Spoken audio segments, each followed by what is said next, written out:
Please subscribe the channel and don't forget to click the bell icon. Welcome to Scientia. आज हम phylum mollusca discuss करेंगे। Phylum mollusca को यह नाम इसलिए दिया गया कि लैटिन लैंग्वेज का वर्ड मोलस्कस जिसका मतलब है सॉफ्ट, इस फाइलम में पाए जाने वाले एनिमल्स की बॉडीज सॉफ्ट हैं। सॉफ्ट बॉडीड एनिमल्स की मौजूदगी की वजह से हम इसको मोलस्का कहते हैं। यहाँ पे हमें ऑक्टोपस नजर आ रहा है और लैंड स्नेल नजर आ रहा है। इस स्नेल के ऊपर अगर शेल को छोड़ दिया जाए तो इसकी जो रिमेनिंग बॉडी है वो सॉफ्ट बॉडी है। इस वजह से सॉफ्ट एनिमल्स की मौजूदगी की वजह से इस फाइलम को मोलस्का का नाम दिया गया। ये इनवर्टिब्रेट्स का सेकेंड लार्जेस्ट फाइलम है और इसके अंदर 50,000 से ज्यादा स्पीशीज मौजूद हैं। इसी फाइलम के अंदर एक एनिमल पाया जाता है जिसका नाम है जायंट स्क्विड और वो लार्जेस्ट इनवर्टिब्रेट है दुनिया के अंदर। तकरीबन 15 मीटर लेंथ उसका साइज है और यहां पे आप उसकी डायग्राम देख सकते हैं। This is what we call giant squid. अगर हम मोलस्क्स की बॉडी को कंसिडर करें तो हम देखते हैं कि हमें नजर आता है हेड रीजन। इनकी बैली साइड मींस वेंट्रल साइड के ऊपर ये जो सारा रीजन है ये फुट कहलाता है और फुट के ऊपर डॉर्सल साइड की तरफ, बैक साइड की तरफ, यहां पे ये सारे बॉडी के ऑर्गन्स हैं जिनको कलेक्टिवली हम कहते हैं विसरल मैस। तो ये तीन रीजन्स बहुत ऑब्वियस हैं, head region, then ventral foot and this is dorsal visceral mass. अब ये जो डॉर्सल विसरल मैस है इसको एक मेम्ब्रेन ऊपर से कवर कर रही है, इसको चारों तरफ से। इस मेम्ब्रेन को मेंटल कहते हैं और ये मेंटल ग्लैंडुलर है, ये ग्लैंड्स का काम भी परफॉर्म करती है। इसके अंदर सेक्रेटरी एक्टिविटी है और ये मुख्तलिफ सेक्रीशंस प्रोड्यूस कर सकती है। इसकी जो सबसे ज्यादा ऑब्वियस सेक्रीशन है वो इस एनिमल के अंदर पाया जाने वाला शेल है। यहां पे जो आपको शेल नजर आ रहा है ये इनफैक्ट इसी मेंटल ने सेक्रीट किया है अपने बाहर और ये कैलकेरियस शेल है, मींस कैल्शियम कार्बोनेट से बना हुआ ये शेल है और ये मोस्ट एनिमल्स में पाया जाता है जो कि मोलस्का के अंदर मौजूद हैं। उनके अंदर शेल मौजूद होता है जो कि इनको प्रोटेक्शन देता है। तो इस शेल की मौजूदगी की वजह से एनिमल्स जो हैं वो टेरेस्ट्रियल कंडीशन के अंदर सर्वाइव भी करते हैं और ये अपने प्रीडेटर से अपने आप को महफूज रखते हैं। ये था सेक्शन इस एनिमल का जिसका नाम है स्नेल, जो कि एक मोलस्क है और ये रियल लाइफ में स्नेल इस तरह से हमें नजर आता है जिसमें हमें शेल ऑब्वियस नजर आ रहा है। इसके अलावा इसका हेड भी विजिबल है और फुट भी हम देख सकते हैं। अगर इस शेल को हम रिमूव करें तो इसके नीचे हमें मेंटल नजर आएगा और मेंटल के नीचे हमें विसरल मैस और देन हम वेंट्रल फुट पे पहुंचेंगे और ये हेड रीजन है। This is all about the body of molluscs. अब हम देखते हैं कि जो एक्टिव मोलस्क्स हैं और वो तेजी से मूव करते हैं और वो प्रीडेटरी लाइफस्टाइल उनका है और वो प्रीडेशन करते हैं, शिकार करते हैं, तो उनको एक्टिवली मूव करना पड़ता है। अगर उनके अंदर एक बड़ा शेल मौजूद होगा तो वो एक्टिवली मूव नहीं कर पाएंगे। इसलिए हमारी ये कॉमन ऑब्जर्वेशन है कि जो एक्टिव मोलस्क्स हैं उनके अंदर शेल रिड्यूस होता है, साइज में छोटा होता है या वो पूरी तरह से एब्सेंट होता है, जो इन्हें अलाउ करता है एक्टिव लाइफस्टाइल को कंटिन्यू करना। मोलस्क्स के अंदर माउथ रीजन के अंदर एक टंग पाई जाती है जिसको रेड्यूला कहते हैं और ये जो रेड्यूला है ये रेस्पिंग टंग है। रेस्पिंग का मतलब है खुरदरी और इसके ऊपर horny structures, teeth like structures मौजूद हैं। यहां पे डायग्राम में आप ये देख सकते हैं कि ये इसका माउथ रीजन है और ये माउथ के अंदर ये जो टंग मौजूद है जिसके ऊपर आपको टीथ लाइक स्ट्रक्चर नजर आ रहे हैं पीछे की तरफ कर्व हुए हुए, इसको हम रेड्यूला कहते हैं। जब ये फीडिंग करता है तो ये टंग बाहर की तरफ मूव करती है और फिर क्विकली अंदर की तरफ आती है। जब ये वापस आ रही होती है तो ये फूड के छोटे छोटे चंक्स और पीसेस कट करके अपने साथ लेकर आती है और वो पीसेस ऐड कर दिए जाते हैं इसोफेगस में और वहां से वो डाइजेस्टिव सिस्टम में चले जाते हैं। This is what we call rasping tongue और रेड्यूला। मोलस्क्स के अंदर अगर हम एम्ब्रियोनिक जर्म लेयर्स को देखें तो they are triploblastic. It means ये अपनी डेवलपमेंट के दौरान 3 जर्म लेयर्स बनाते हैं और वो 3 जर्म लेयर्स हैं एक्टोडर्म जो कि सबसे बाहर वाली लेयर होती है, मेसोडर्म जो कि मिडल लेयर है, एंडोडर्म जो कि सबसे अंदर वाली लेयर है। तो इनके सेल्स अपने आप को 3 लेयर्स में अरेंज करते हैं और फिर ये 3 लेयर्स इनकी बॉडी बनाती हैं।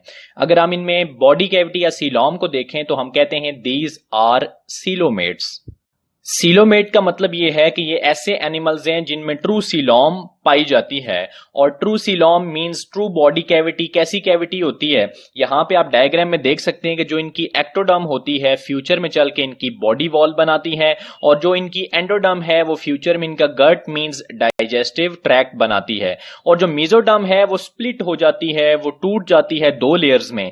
बाहर वाली लेयर कहलाती है पेराइटल लेयर और अंदर वाली लेयर कहलाती है विसरल लेयर। हम देख रहे हैं कि विसरल लेयर गट को लाइन कर रही है, कवर कर रही है, और पेराइटल लेयर जो है ये बॉडी की वॉल को लाइन कर रही है या अंदर से कवर कर रही है।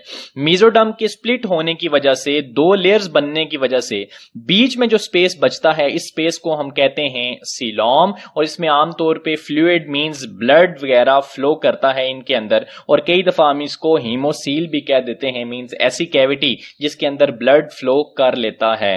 तो ऐसी कैविटी जो कि मेसोडर्म के स्प्लिट होने से बने और उसको बाहर से एज वेल एज अंदर से मेसोडर्म की लेयर्स लाइन करें, उसे ट्रू बॉडी कैविटी कहते हैं। अगर हम इनकी सिमेट्री की बात करें तो they are bilateral symmetrical animals. अब बायलैटरली सिमेट्रिकल एनिमल्स का मतलब क्या है कि ये ऐसे एनिमल्स हैं जिनको अलोंग अ सिंगल प्लेन दो मिरर इमेजेस में कट किया जा सकता है, और इसके अलावा हमारे पास कोई ऑप्शन नहीं है। यहां डायग्राम में हमारे पास जायंट स्क्विड मौजूद है। इस स्क्विड को अगर आप कट कर सकते हैं तो आप इसको इसी प्लेन में कट कर सकते हैं जो यहां पे शो किया गया है, और इससे आप दो मिरर इमेजेस हासिल कर सकते हैं। इस डिवीजन प्लेन के अलावा we have no other option कि हम इसकी बॉडी को दो मिरर इमेजेस में कट करें, और मिरर इमेजेस का कॉन्सेप्ट हमने इंट्रोडक्टरी लेक्चर्स में डिस्कस किया था। कंसीडरिंग देयर हैबिटेट, ये वो एनिमल्स हैं जो डिफरेंट किस्म के हैबिटेट्स को ऑक्यूपाई करते हैं। सिफेलोपोड्स वो एनिमल्स हैं जो क्लास सिफेलोपोडा में पाए जाते हैं, और ये एक्सक्लूसिवली एक्वाटिक हैं, सिर्फ पानियों में पाए जाते हैं। ये फ्रेश वाटर में भी हमें नजर आते हैं और मरीन वाटर में भी नजर आते हैं, और इनकी एग्जांपल में हमारे पास ऑक्टोपस मौजूद है। इसी तरह से कुछ मोलस्क्स ऐसे हैं जो कि टेरेस्ट्रियल एनवायरनमेंट, खुश्की के ऊपर, मट्टी के ऊपर रहते हैं, और ये आमतौर पर मॉइस्ट और डैम्प जगहों पर रहते हैं जहां पे पानी अवेलेबल होता है, जिसकी मिसाल है लैंड स्नेल, जहां पे आप डायग्राम में इसको देख सकते हैं। अगर हम इनका डाइजेस्टिव सिस्टम देखें तो their digestive system is tube like, और ट्यूब लाइक डाइजेस्टिव सिस्टम हम प्रीवियस लेक्चर्स में डिस्कस कर चुके हैं। ऐसा डाइजेस्टिव सिस्टम है जिसमें दो ओपनिंग्स होती हैं, एक ओपनिंग है उसका माउथ और दूसरी ओपनिंग है उसमें एनस, और ये ट्यूब लाइक डाइजेस्टिव सिस्टम आप डायग्राम में देख सकते हैं। यहां पे इसका स्टमक मौजूद है, और ट्यूब लाइक डाइजेस्टिव सिस्टम ज्यादा एफिशिएंट है as compared to sac like digestive system जो हमने नाइडेरियंस में देखा था, कि जिसमें फूड के एंटर होने के लिए और वेस्ट के बाहर आने के लिए एक ही ओपनिंग मौजूद होती है, वो सैक लाइक डाइजेस्टिव सिस्टम कहलाता है। इनके माउथ के अंदर रेस्पिंग टंग यानी रेडुला मौजूद है, जिससे ये फीडिंग पॉसिबल बनती है इनके लिए, और इसका स्ट्रक्चर हम प्रीवियसली डिस्कस कर चुके हैं। If we discuss their excretory system तो हम देखेंगे कि इनके अंदर पेयर्ड नेफ्रीडिया मौजूद हैं, और ये नेफ्रीडिया हम प्रीवियस लेक्चर्स में देख चुके हैं कि ये ट्यूब्यूलर एक्सक्रीटरी सिस्टम होते हैं। तो यहां पे हमें नेफ्रीडिया नजर आ रहे हैं जो इनकी बॉडी से वेस्ट को, नाइट्रोजनस वेस्ट को एक्सट्रैक्ट करते हैं और उसको बॉडी से बाहर फेंकते हैं, ताकि बॉडी के अंदर होम्योस्टेसिस को मेंटेन किया जा सके और वेस्ट के टॉक्सिक इफेक्ट से बचा जा सके। इसी तरह से रेस्पिरेटरी सिस्टम की गैसियस एक्सचेंज कैसे करते हैं, तो इनके अंदर यहां पे हमें मेंटल कैविटी नजर आ रही है। मेंटल कैविटी ये वो स्पेस है जो कि इनकी गिर्द मेम्ब्रेन है, और इनके फुट के दरमियान ये जो स्पेस आपको नजर आ रहा है, this is what we call mantle cavity. Mantle cavity के अंदर हमें गिल्स नजर आ रहे हैं जिसके थ्रू ये गैसियस एक्सचेंज करते हैं, और गिल्स पाए जाते हैं एक्वाटिक स्पीशीज के अंदर के जो कि पानियों में पाए जाते हैं। तमाम वो मोलस्क जो कि लैंड के ऊपर पाए जाते हैं, टेरेस्ट्रियल कंडीशंस में पाए जाते हैं, उनमें ये गिल्स मौजूद नहीं होते, और उनकी मेंटल कैविटी मॉडिफाई हो जाती है, और मॉडिफाई होके वो लंग्स बनाती है। यहां पे हम लंग्स देख सकते हैं मॉडिफाइड मेंटल कैविटी में। सो ऑल दी स्पीशीज जो कि एक्वाटिक एनवायरनमेंट में पाई जाती हैं गिल्स के थ्रू गैसियस एक्सचेंज अपना करती हैं, और जो टेरेस्ट्रियल हैं उनके अंदर मेंटल कैविटी मॉडिफाई होकर लंग्स में चेंज हो जाती है, जो कि रेस्पिरेटरी सिस्टम के तौर पे इस्तेमाल होते हैं। इनके अंदर सर्कुलेटरी सिस्टम आम तौर पे ओपन होता है एक्सेप्ट स्फेलोपोड्स। स्फेलोपोडा इनकी वो क्लास है जिसमें ऐसे एनिमल्स पाए जाते हैं जिनके अंदर क्लोज्ड सर्कुलेटरी सिस्टम मौजूद है, मींस उनका ब्लड वेसल से बाहर नहीं आता। रिमेनिंग तमाम एनिमल्स जो उनके अंदर ओपन सर्कुलेटरी सिस्टम मौजूद है कि जिसमें ब्लड वेसल से बाहर आ जाता है इनटू स्पेसेस। और उन स्पेसेस को साइनसेस कहते हैं, और साइनसेस में आने के बाद बॉडी के टिश्यूज के साथ ब्लड डायरेक्टली इन कांटेक्ट आता है। और अगर हम देखें तो इनकी सीलॉम जो है, जो इनकी बॉडी कैविटी जिसका हमने प्रीवियसली जिक्र किया, वो एक कंटिन्यूस कैविटी नहीं है, बल्कि वो छोटे छोटे पोर्शंस में डिवाइडेड है, जिनको हम साइनसेस कहते हैं। और जो हार्ट है वो इन साइनसेस के अंदर ब्लड को पंप करता है। यहां पे अगर आप देखें तो ये हार्ट है, हार्ट के गिर्द भी आपको साइनसेस नजर आ रहे हैं। इसी तरह नेफ्रीडिया के गिर्द भी आपको साइनसेस मीन स्पेसेस नजर आ रहे हैं। इनकी बॉडी के अंदर वेरियस जगहों के ऊपर स्पेसेस यानी कि साइनसेस मौजूद हैं। तो दिल उन स्पेसेस के अंदर ब्लड को पंप कर देता है, और हार्ट के से निकलने के बाद ब्लड जो पाथवे इस्तेमाल करता है वो कुछ इस तरह से है। हार्ट से पंप होने के बाद ब्लड वेसल्स के थ्रू आता है और वो चला जाता है बॉडी के साइनसेस मीन स्पेसेस में। और यहां पे इसको लेबल किया गया है हीमोसील। वर्ड हीमो का मतलब है ब्लड, हीम मींस ब्लड, और सील का मतलब है कैविटी। इसका मतलब है ये बॉडी के वो स्पेसेस हैं, ये वो साइनसेस हैं जिनके अंदर ब्लड फ्लो करता है। और कीप इट इन माइंड कि ये साइनसेस असल में सीलॉम है जो कि मुख्तलिफ हिस्सों में डिवाइड हो चुकी है।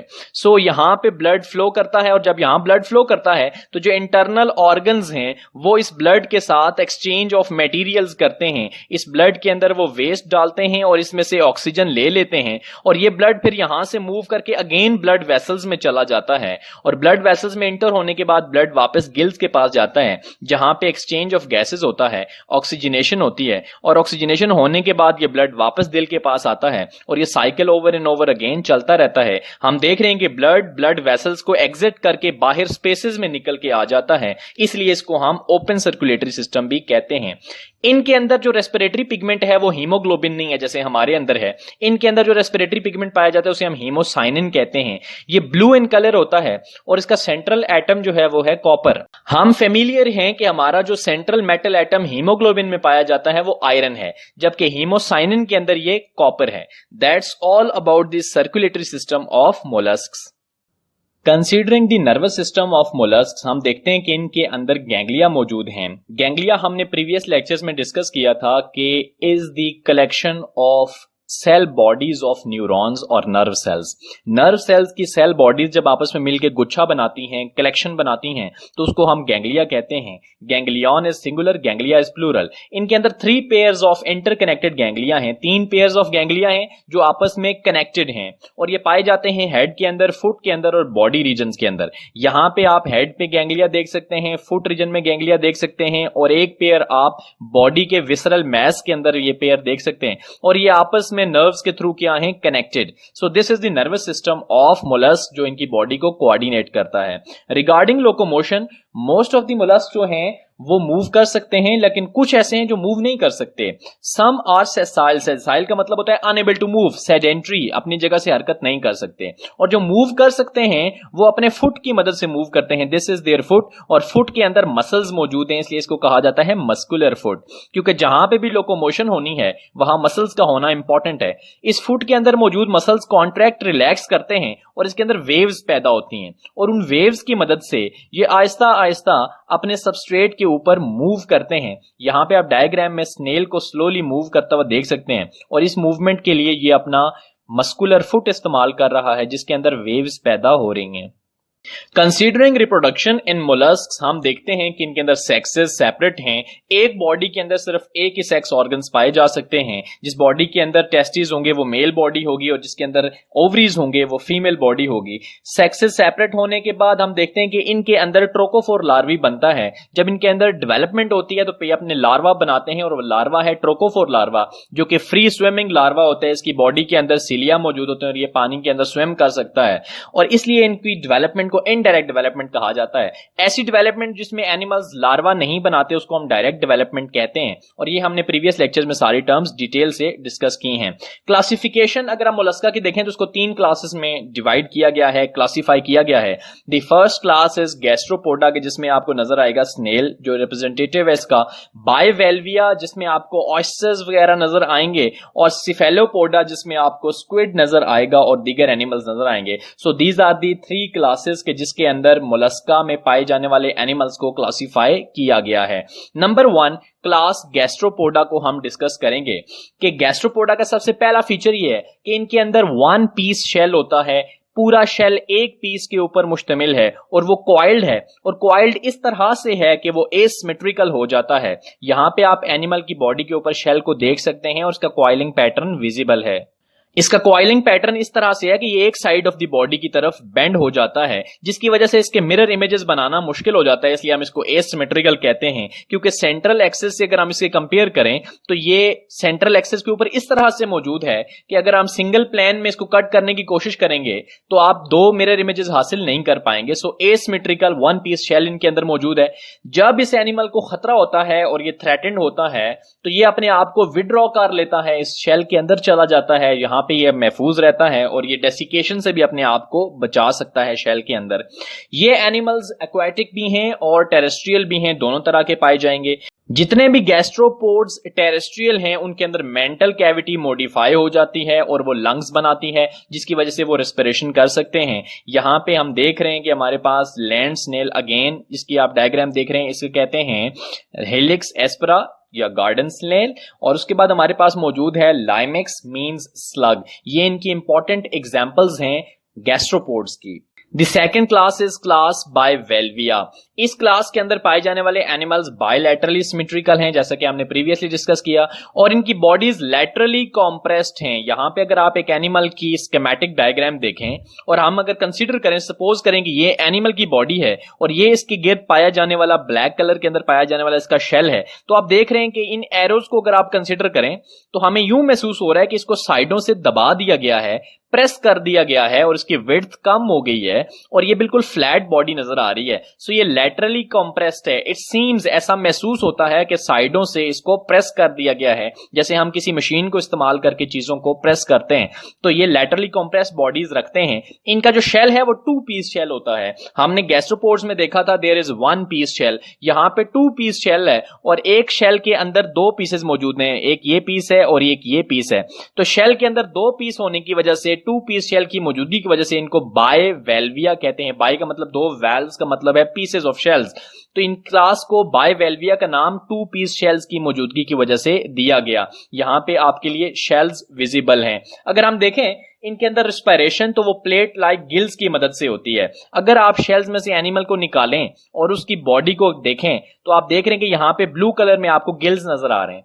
तो इनकी मदद से ये रेस्पिरेशन करते हैं और सांस लेते हैं जब भी पानी इनके अंदर से मूव करता है। क्लास बायवेल्विया को पैलिसिपोडा भी कहते हैं और उसको ये नाम देने का मतलब ये है कि इनको एक्स फुट कहा जाता है, क्योंकि इनका जो फुट है उसकी शेप अगर आप देखें तो वो रिजेंबल करती है एक्स से। That is why they are also termed as pelecypoda. और अगर हम इनकी एग्जांपल्स देखें, कॉमन एग्जांपल्स में हमारे पास है माइटिलस जो कि मैरीन मसल है, इसी तरह से एनोडोंटा जो कि फ्रेश वाटर मसल है, और ऑयस्ट्रिया मींस ऑयस्टर, बहुत इंपॉर्टेंट और common example. The last class of phylum Mollusca is class Cephalopoda. हम देखते हैं कि इसमें पाए जाने वाले एनिमल्स बायलैटरली सिमेट्रिकल हैं। हम बहुत दफा इसको डिस्कस कर चुके हैं कि सिर्फ सिंगल प्लेन एनिमल की बॉडी को दो मिरर इमेजेस में डिवाइड कर सकता है। यहाँ पे जो प्लेन शो किया गया है, इसी प्लेन से इस एनिमल की बॉडी को दो सिमिलर हाफ्स में डिवाइड किया जा सकता है। अदरवाइज हमारे पास दूसरा कोई ऑप्शन नहीं है जो इसकी बॉडी को दो सिमिलर हाफ्स में कट करे। ऐसी सिमेट्री कहलाती है बायलैटरल सिमेट्री। हम देखते हैं कि इनकी बॉडी डॉर्सो वेंट्रली फ्लैटेंड है। हमने प्रीवियस क्लास के अंदर देखा था कि बॉडी लैटरली कॉम्प्रेस्ड थी, यहां पे बॉडी डॉर्सो वेंट्रली कॉम्प्रेस्ड है। डॉर्सल का मतलब है बैक साइड और वेंट्रल का मतलब है बेली वाली साइड। तो इनको बैक साइड और बेली वाली साइड से कॉम्प्रेस किया गया और इनकी बॉडीज फ्लैट हैं। So these are dorso ventrally compressed और flattened animals.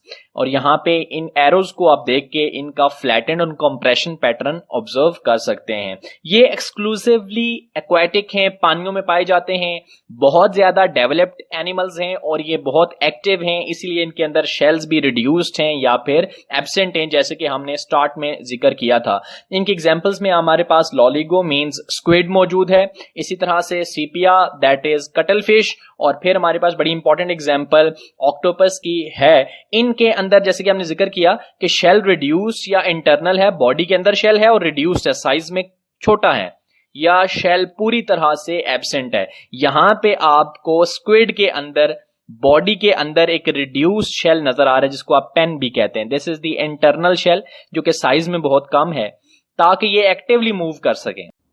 Considering economic importance of mollusc, हम देखते हैं कि स्लग्स जो कि गार्डन्स वगैरह में पाई जाती हैं, ये हमारे पौधों के लीव्स को और रूट्स को डैमेज करती हैं, डिस्ट्रॉय करती हैं, आप डायग्राम में देख सकते हैं।